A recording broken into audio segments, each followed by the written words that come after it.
cyane Imana ibaha umugisha. Bashimira Imana muri iki gitondo cy'uyu munsi kuko twebwe ni igitondo kimwe n'abandi bakiri mu ijoro wenda baruhutseho cyangwa se ari ijoro. Imana yo mu ijoro yemeye ko uyu munsi ari twe tuganira, turayishimiye, dushimira n'abayobozi. Ni ukuri Imana ibaha umugisha. Nabanje kugira ikibazo cyamaze iminsi ndwaye gripe, ariko ndashima Imana ko natekereje naho ubwo atese wahamagara ngahindura ko numvaga bitabaroshe, ariko Imana mu ijuru igira neza. Imaze iminsi 2 ndi mu rugo. Ndashima Imana rero kuko numva norohewe, kaba turi buganira ijambo ry'Imana nk'uko umwuka yabigennye. Imana ishimwe cyane, ndabashimiye rwose. Ndamyegereje kumwe umwanya muto turi bumarane. Imana mu ijuru ihabwe icyubahiro. Nanezerewe kuko muririmbyi yaririmbaga indirimbo ya 280. Nimbo ivugabutumwa ry'uyu munsi rikubiye muri rindi ya ndirimbo yose. Ni ukuri nanezerewe kandi numva umwuka arabikoze. Nimba wayikurikiye ivuga ngo iminsi irahita vuba, irahita yihuta. Uko yihuta benshi bapfa batamenya umukiza. Hari icyo twakora. Ijambo tuganira avuga ngo kuvuga ubutumwa mu kuzana impinduka, cyangwa kuzana impinduka uvuga ubutumwa. Ni umutwe tujambo turi buganireho. Ndashimira Imana kuko amagambo twumvise muri ibi byumweru bishize narafashijwe cyane n'ubuhamya twagiye twumva muri kiriya cyumweru, hamwe n'ubuhamya bw'umupasiteri muri Aziya twarabumvise, muri Australia turashima. Zatumye ntekereza byinshi cyane. Ndavuga ngo burya hari abantu bagira ubuhamya, kandi kuko abantu b'iwacu bagira ubuhamya, bakunda gutanga ubuhamya gake, ariko yaramfashije cyane. Yarangiye kunyegereza mu buhamya rwose, n'ubuze twahuza. Ndavuga ngo Imana umugisha. Hari abantu bafite byinshi ku mitima yabo, hari ibyo Imana yakoze mu buzima bidutera gushima Imana. Ntabwo ari amagambo gusa, ariko hari impamvu bidutera gushima Imana. Imana yo mu ijuru ihabwe icyubahiro ku mirimo ikomeye yakoreye bene data n'abandi bose batanze ubuhamya. Byaramfashije, nagize icyumweru cyiza cy'ubuhamya, numva ndanezerewe rwose. Amen. Reka dusome mu gitabo cya Yohana ibice 4 n'umurongo wa 39. Ni ibice bitoya. Dusome ijambo biravuga ngo Yohana ibice 4 n'umurongo wa 39 kugeza kuri 42. Aravuga ngo nuko benshi mu Basamariya bo muri uwo mudugudu bizera Yesu, kuko bumvise amagambo y'uwo mugore ahamya ati yambwiye ibyo nakoze byose, cyangwa se yambwiye ibyo nakoze byose. Nuko Abasamariya bamusanze baramwinginga ngo agumane nabo, asibirayo 2. 41. Hizera abandi benshi kuruta abambere, kuko biyumviye ijambo rye. Maze babwira uwo mugore bati, noneho si amagambo yawe yonyine aduteye kwizera, kuko natwe twiyumviye tumaze kumenya ko uyu ari we mukiza w'abari mu isi koko. Amen. Maze babwira uwo mugore bati, noneho si amagambo yawe yonyine aduteye kwizera, kuko natwe twiyumviye tukamenya ko uyu ari we mukiza w'abari mu isi yose. Umuntu wese yaba udasanzwe, kandi ashobora kuzana impinduka, kandi ashobora kuvuga ubutumwa bwiza aho utuye, aho uri, mu bawe, mu baturanyi, mu nshuti, umuryango wawe. Waba udasanzwe, waba uzana impinduka. Hari ibintu abantu cyangwa se umuntu tuzabazwa ibintu byinshi, ariko reka mvuge nka 3 natekereje. Hari aho wavukiye, kandi aho uvukiye si impanuka. Ubwo kuvukamo si impanuka, ubwo kuriwe si impanuka, ahubwo warahatumwe ufite misiyo runaka. Uri intumwa aho wavukiye, uri intumwa mu muryango wawe, uri intumwa aho utuye, uri intumwa mu baturanyi, uri intumwa yo kuzana impinduka mu gihe cyawe, uri igisubizo cyabo wasanze. Icyo ni ikibazo gikomeye tuzabazwa. wabikoresheje ufite umwanya wahawe muha wavukiye aho wakuriye abo mubana wabigenje gute wabayeho ute. Icya kabiri, umuntu wese yatumwe ku isi cyangwa mu gihugu cye ugihindure kandi ugihingire ugikorere nk'igihugu cyawe ugikunde uwagikoze ni iyihe mpinduka wazanye mu gihugu cyawe. Icya gatatu, umuntu wese agomba kuzana impinduka mu bwami bw'Imana ku isi. Ubwami bw'Imana aravuga mu murimo w'Imana mu itorero ryawe usengamo ugomba kuba umuntu uzana impinduka. Icya kabiri, ugomba kuba umuntu uzana impinduka mu bo musengana mu bo muturanye.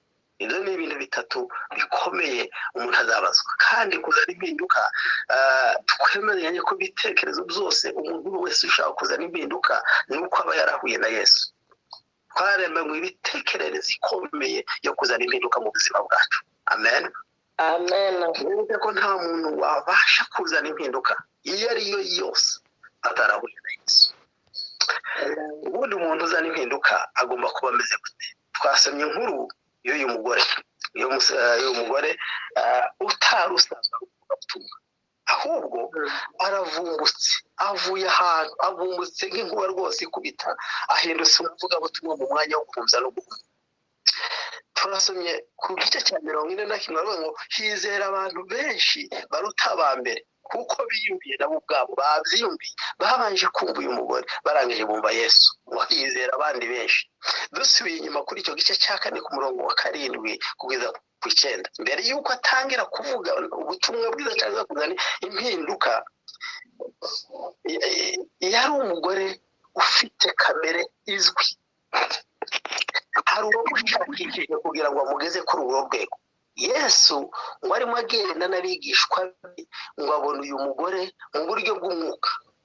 Twumve neza, amubona mu buryo bw'umwuka bataragera ku iriba ry'amazi. Ngo aramubona, amubona arusha, amubona afite ibibazo, baramuciriyeho iteka, ari umuntu usuzuguritse mu buryo bw'umwuka. Yesu ngo yicara ku iriba ku manywa y'ihangu.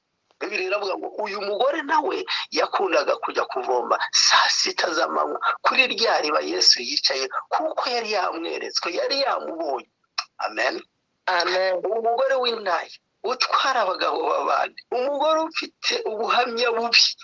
Imana yari imuzi, kuko Bibiliya ivuga ngo yaratuzi tukiri rusoro mu nda za ba mama, iratuzi. Imana irakuzi. Uyu mugore Imana yari imuzi, Yesu aramubona. Bibiliya iravuga mu gitabo cy'Abaroma 8:29 ngo kuko abo yamenye kera yarabatoranyije kera, ibashushanya n'ishusho y'umwana wayo kugira ngo abifura mu baremwe muri bene se benshi. Abo yatoranyije kera yarabahamagaye, kandi abo yahamagaye yarabasindishirije, n'abo yatsindishirije yarabahamagaye. Imana iratuzi. Amen. Imana iratuzi. Uyu musamariyakazi yari afite ikibazo cy'amazi. Mu gihe arimo gupanga kujyayo, Yesu nawe apanga kujyayo, barahahurira. Buri wese cyangwa buri muntu afite iriba rye amenyereye, afite aho bahuriye na Yesu. Buri wese afite aho bahurira. Nawe ufite ubuhamya bwawe, ufite uburyo Yesu yagusanze, ufite uburyo Yesu wamumenye, ufite ubuhamya watanga. Kuvuga ubutumwa bwiza cyangwa kuzana impinduka byaba byiza tumenye ibyo uwo muntu akunda, ukamwibwira. Umuntu uzabwiriza ubutumwa uzamenya ko ari umuntu ufite ikibazo ugashaka kumuzaniraho impinduka, ugomba kumenya ibyo akunda. Yesu avugana n'uyu mugore yavuganye nawe mu mvugo yumva azi neza, amusaba amazi. Ku murongo w'9, kwita Yesu Umuyuda. Umugore aramumenya, amaze kumusaba amazi aratangara, ariko se urasaba amazi kuri Umuyuda? Aha, uyu mugore yabanje kumenya Yesu ati kuri Umuyuda nanjye nkaba umusamariyakazi. Abantu benshi uko niko bazi Yesu, bamuzi nk'Umuyuda, bamuzi nk'umuzungu, bamuzi nk'umunyisiraheli, ntibazi imbaraga zimurimo. Bazi Yesu nk'umunyisiraheli. N'abantu benshi ndamwumva n'ibi bihugu turimo uganire n'abantu bakati kare ni Umuyuda nabi wabo. Niko abantu benshi ntibazi imbaraga zimurimo, ntibazi ububasha bumurimo. Ku murongo 10 Yesu ati iyaba wari uzi gusabya amazi. Barimo baraganira, hari ikiganiro ugomba kugirana n'abantu, hari kugira ngo uzane impinduka, kugira ngo uvuge ubutumwa. Bibiliya iravuga ngo Yesu aramwibwira, aravuga ngo iyaba wari uzi gusabya amazi. Umva, ubundi Yesu ntiyashakaga amazi yo kunywa, yashakaga kugirana nawe ikiganiro kirambuye. Ikiganiro Yesu amenya ko afite inyota zibiri. Yari afite inyota y'amazi yamuzanye, ariko yari afite no kumenya Yesu, guhishurirwa Yesu uwo ari we, ninde barimo baganira. Yesu yashakaga kumwereka kugira ngo amuruhure. Yari arushe, yari ananiwe, yari yamuruhuje. Oh, haleluya. Icya gatatu ku murongo w'11 dusanga nk'ijambo rivuga ngo databuja. Mwumve, amaze kumuhishurirwa amenya ko ari umuyuda. Icya kabiri amwita databuja. Uko dutindana na Yesu niko turushaho no kumumenya no kumuhishurira. Uko utindana na Yesu uramumenya. Uyu mugore uko agenda aganira na Yesu niko agenda amenya uwo ari we. Amaze kumenya ko ari umuyuda. Icya kabiri amwise databuja, atindanye nawe. Abantu benshi bemera ko Imana iriho, ariko ntibizera ko ishobora byose. Uyu mugore kabone nubwo yamumenye ko ari umuyuda, kabone nubwo yamumenye ko avuze ngo ni databuja, aramwemeye, ariko avuga ijambo kudafite icyo kuvomesha. Ntiyamwemera, ntabwo yari yamwemeye. Ntufite icyo kuvomesha. Iriba ko ari rirerire, ayo mazi y'ubugingo wayakurahe? Ntabwo amwemera, ntabwo yamuzi, ntabwo azi imbaraga zimukoreramo. Biratubwira ngo ku murongo wa 14 umuntu wese unywa amazi nzamuha ntazagira inyota ukundi. Yesu akomeje kumwishurira gahoro gahoro. Umva, uko dutindanye na Yesu niko Yesu akomeza kutwishurira.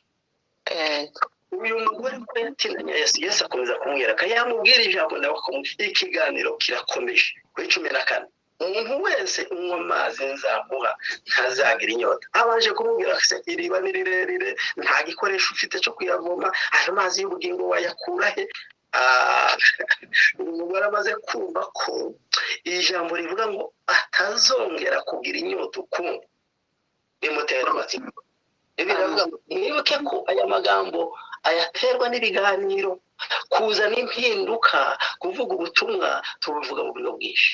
Ariko hari ibiganiro ugomba kuvamo, hari amagambo ugomba kuvuga, ugomba kubwira abandi Yesu, ukababwira uwo ari we, uko uzatinda nawe niko bazagenda bamwishima. Byanga byakunda kuzana impinduka mu kuvuga ubutumwa, hagomba kubaho ibiganiro. Jambo rya gatanu mu gice cya 19 uyu mugore yumva amaze kumenya ko Yesu ko ari umuyuda, amenye ko ari databuja, ikigeretseho amenye ko ari n'umuhanuzi. Oh, haleluya. Ku gice cya 20 nubwo arimo kumwishurirwa, ariko kamere yanga ntabwo yava kwizima, aracyafite kamere. Arongera ashinzaho ijambo ngo ati basogokuruza bacu basengeraga kuri uyu musozi. Iyi ni kamere yo kwiyemera itandukanye ituma tutamenya Yesu. Abantu ntibamenya Yesu ko hari kamere zitwizingiyeho. Kwiyemera ntabwo bikunda. Amwiyemera ateraga ntacyo ntangisha n'abasogokuruza basengeye kuri iyi misozi. Iyi ni kamere yo kwiyemera. Yesu nyizera igihe kizaza. Yesu aramubwira rero bazaba batagisengera kuri uyu musozi cyangwa i Yerusalemu. Icyo yashakaga kumubwira kuri ayo magambo ni iki? Yesu yashakaga kuvuga ko aho gusengera si cyo kibazo, si ku musozi cyangwa i Yerusalemu, ahubwo ko igihe kigeze ngo abasenga data basenge mu kuri no mu mwuka. Yarimo amwigisha amagambo y'umwuka. Turimo tuganira ijambo ryo kuvuga ubutumwa, turabona ijambo ryo kuzana impinduka. Uyu mugore uri ari guhishurirwa Yesu n'ukuntu ageze mu kuzana impinduka. Ku murongo wa 25 uyu mugore yari azi amasezerano. Usomye neza, ndagusaba uje gusoma neza iki gice. Amaze gusoma iki gice yari azi yuko Yesu Kristo azaza, yari azi ibyanditswe.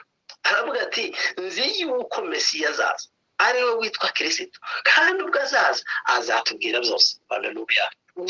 Arimo arahishurirwa. Uko dutindana na Yesu akomeza kutwihishurira. Uba witinya icyo ubwira abantu. Yesu uko akomeza kumutinda nawe, ukomeza kuvugana nawe, azakomeza kwihishurire kandi azaguha amagambo yo kuvuga.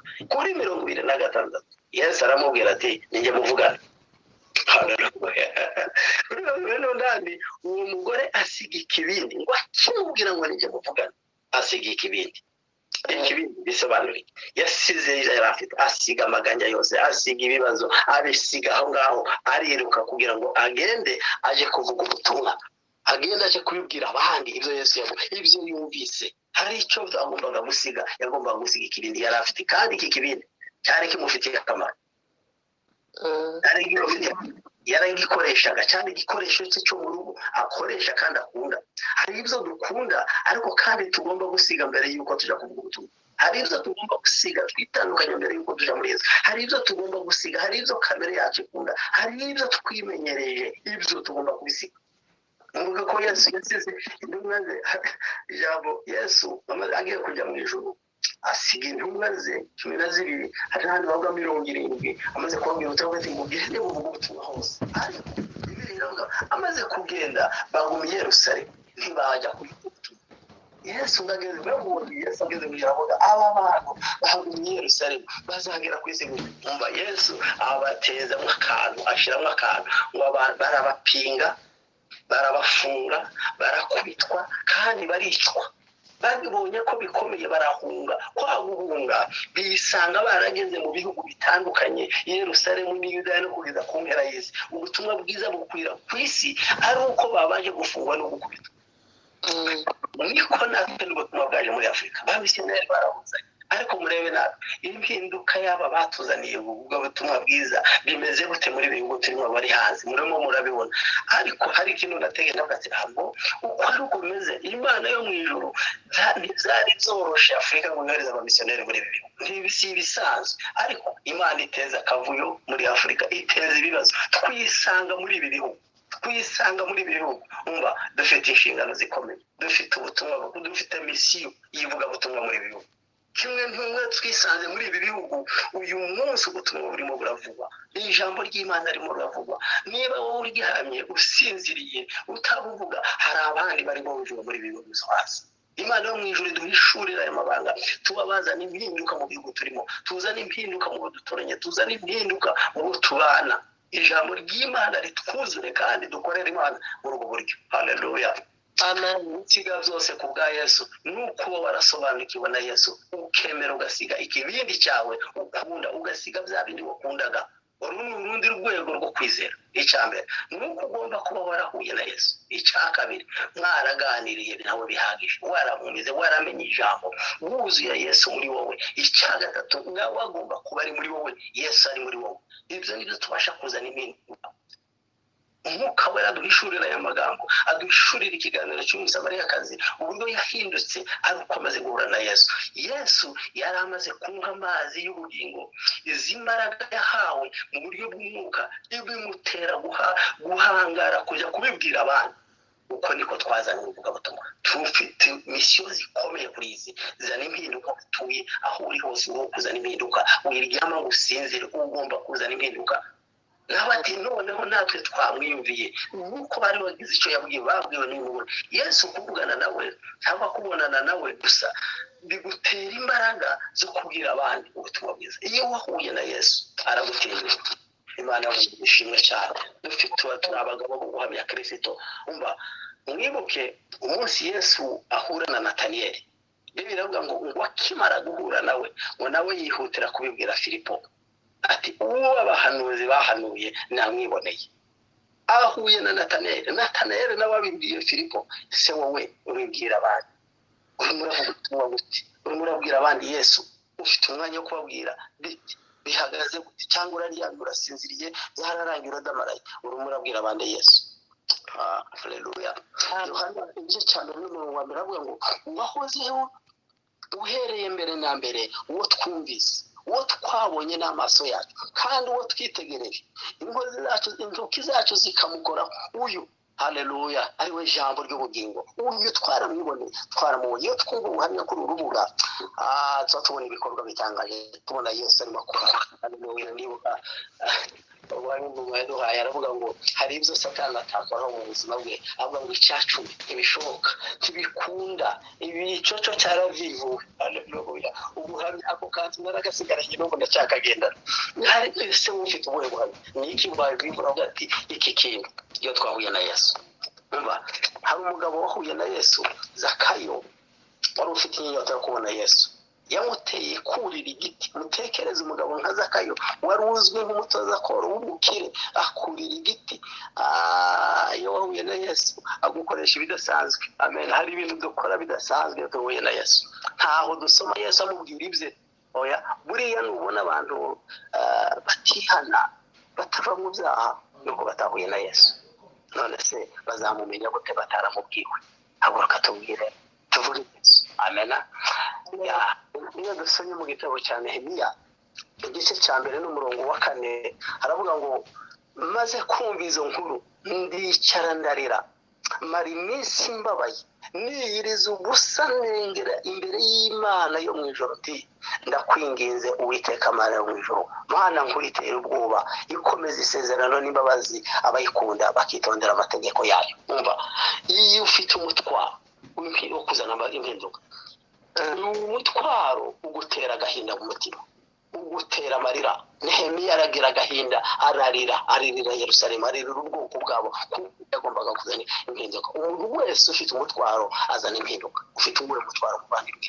Ufite umutwaro w'abarimbuka, ufite umutwaro w'abari mu banyabyaha, ufite umutwaro w'abantu bataramenya Imana, ufite umutwaro w'abasubiye inyuma, ufite umutwaro w'abariya bose ubona Imana ishimwe cyane. Iyo ukurikiye neza amasengesho y'aba bantu batangira saa 10, uzabumva ibyifuzo bitandukanye, basengera abana b'abahungu, basengera abana bacu muri bihugu, basengera imiryango, uzuvuga ati Imana yo mu ijuru ishimwe cyane. Uwo mutwaro, gira umutwaro.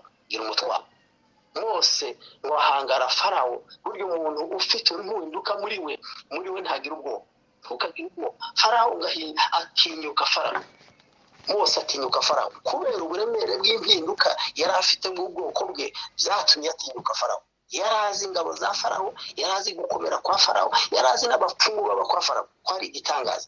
Yari azi imbaraga n'ubushobozi bwa Farawo. Umuntu ufite impinduka nta bwoba, ntiyita ku bibazo cyangwa uburemere bw'ibibazo azahura nabyo. Aba afite umutwaro, araremerewe, afite agahinda ku mutima, ararira amasoza nk'uko Nehemiya yaririye Yerusalemu. Haleluya. Dufite umutwaro, dufite inshingano zo kugira abandi Yesu. Ufite umutwaro ungana iki? Bikubabaza mu ruhe rugero abantu barimo barimbuka? Dawudi umwana muto ariko warindaga umukumbi, yarindaga cyane, ntiyagiraga ubwoba, ntiyatinye no kubona Goliyati imbere ye. Mwibuke ko bari bamaze iminsi 40 bari ku rugamba, ariko ngo habuze n'umwe wahangara Goliyati. Mutekereze namwe, aba bari abasirikari bwoko ki? Iminsi 40 bari mu ntambara bwoko ki? Ariko Dawudi abyumvise ngo ati nimubwire Sawuli ko njyewe mpari. Haleluya. Umuntu uzana impinduka ntabwo ubwoba, aratinyuka. Dawudi ubwana bwe aba ari uzana impinduka mu Bisirayeli. Amen. Indirimbo y'igice cya gatatu avuga ngo we gutinya ibiri imbere, we gutinya ibiri imbere, Yesu agushoboza umutima wawe awutegeke rwose. Isi yubahe Yesu adutsindiye urupfu n'abadayimoni bose, ubu ni udufite. Haleluya. Haleluya. We gutinya ibiriho, umva, tinyuka, vuga. Aha niho Yesu yabwiye abigishwa be ati umwuka wera nabamanukira nibwo muzaba abagabo bo kumpamya Yerusalemu n'Iyudaya no kugeza ku mpera y'isi. Umva, aha niho n'urwo rwego Dawudi yararimo. Iyo twuzuye imbaraga z'umwuka wera turatinyuka, duhinduka abavuga butumwa, dushobora kuzana impinduka aho turi, dushobora kuzana impinduka mu gihe cyacu, dushobora kuzana impinduka mu bacu. Haleluya. Imana yo mu ijuru ituhishurira aya magambo, iduhe kuzana impinduka mu gihe cyacu. Bwana Yesu asifiwe. Sawuli ntiyemera Dawudi kuko kari agasore gatoya. Ahari nawe ntibazakwemera, ahari nawe ntibazakumva, ariko hagarara mu butwari bw'ijambo ry'Imana, hagarara mu mwuka wera wahawe, mu mbaraga ufite, uvuga ubutumwa bwiza, wera imbuto, uzana impinduka. Umva, Dawudi utarize wibye intambara, umwana muto, ariko aratinyuka. Yari afite gusa ijambo rimwe muri we, yari afite ubuhamya. Yagendeye kujyamo ngo njyewe mfite ubuhamya. Ese wowe ufite ubuhe buhamya? Abandi bashingiraho, abandi bakureberaho. Ufite ubuhe buhamya? Abo muturanye bakuvuga gute? Aho utuye bakuzi gute? Ufite ubuhe buhamya bwatera abandi kumenya Imana, bwatera abandi kwizera Yesu? Haleluya.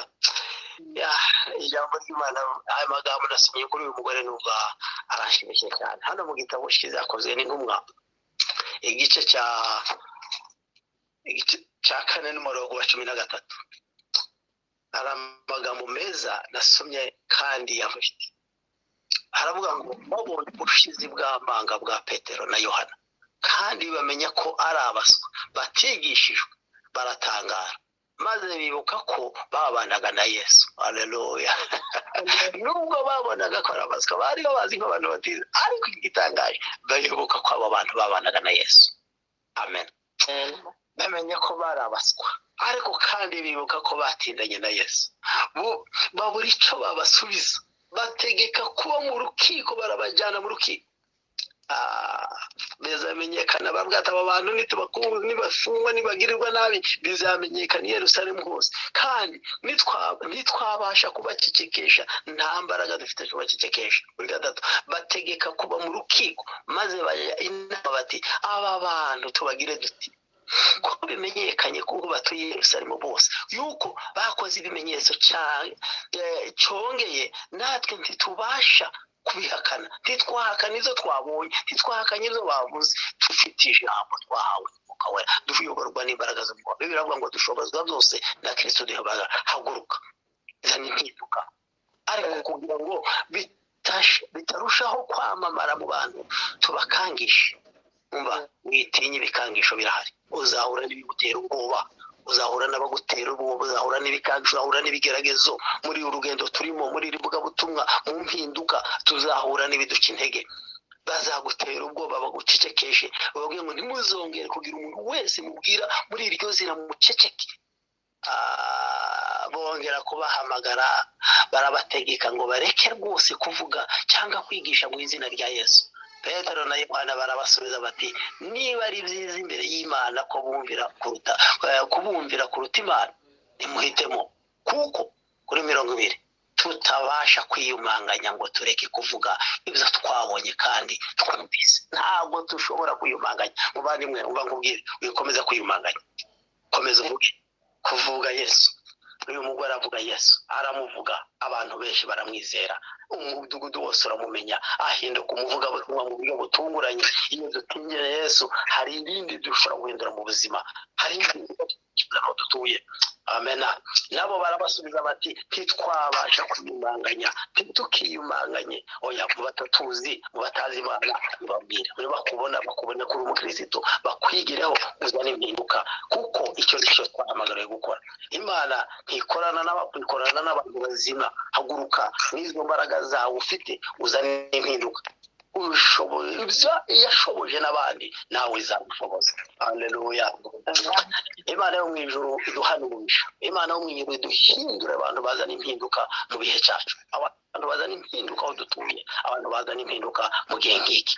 Bibiliya yavuze ngo nitumara guhabwa Umwuka Wera bamanukira, nibwo muzaba abagabo. Turi abagabo bo guhamya Kristo, turi abagabo bo kuvuga ibintu bikomeye n'ibitangaza Imana yakoze. Muri byo tuba abagabo bazana impinduka, n'abagore bazana impinduka mu gihe kimeze nk'iki. Niba tubona bibatere kumenya Kristo, niba tubona bibatere kwemera Yesu. Nubwo hari ibiduca intege, nubwo haba hari ibigeragezo, ariko nimuhumure, dufite Umwuka Wera utuyobora, dufite Yesu wanesheje. Izina ry'Uwiteka Imana yacu rihabwa icyubahiro uyu munsi no kugeza iteka ryose. Amen. Amen.